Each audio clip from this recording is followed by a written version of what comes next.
Hi, good morning. Magandang araw Pilipinas. So, ako pala si Sherwin William Saludares ng Batch 3 ng Hilot. Sa ang trainer ko pala dyan is si Mama Geraldine. So, nagpapasalamat ako kay Mama Geraldine na naging estudyante niyo ako. So, madami ako natutunan rin sa inyo. So, the only thing is kung paano namin i-apply sa personal life namin and kahit sa business, kung magbi-business kami. Syempre, hindi naman na doon. Hindi nag-stop yung tinuro nyo sa amin. Patuloy kami magle-learn kung paano ba o yung tamang technique o yung tamang massage. Madami actually massage and hilots na po pwede naming matutunan sa prosesong naituro nyo sa amin. Kaya nagpapasalamat po kami sa inyo. So magpasalamat rin po kay Ma'am Gladys na inaccept nyo kami sa school nyo, pati si Lola Connie, si Mama na rin yun. Grandma, para mas mano. Salamat po sa walang sawang na pag-accommodate sa amin. Pagturo, andyan dyan, nakaalalay kayo sa amin. Salamat po. At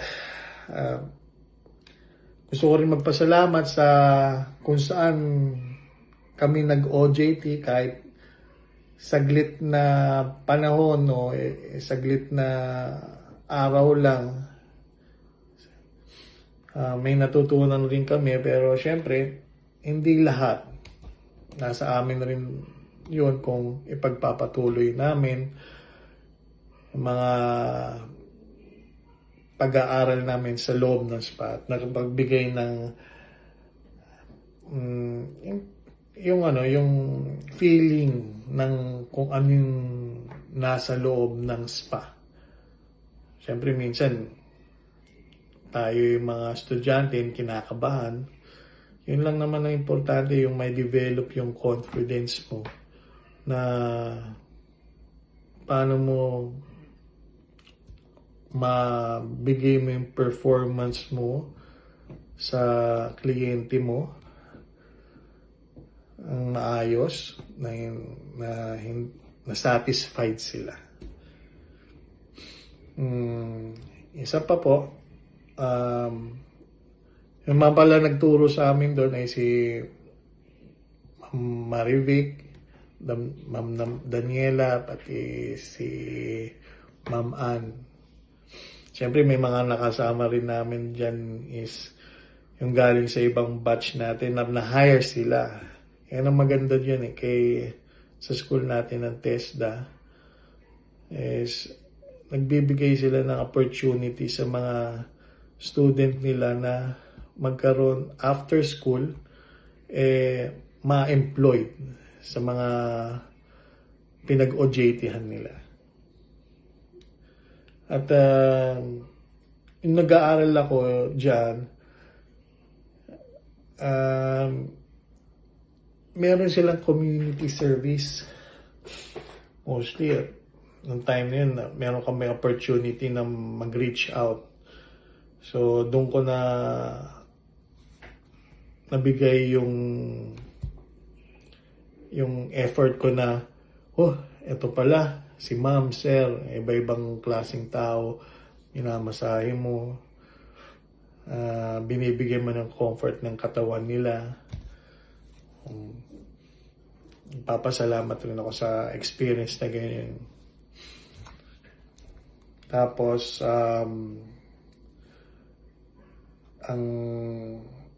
ang natutunan ko rin yung halubilo sa iba-ibang tao.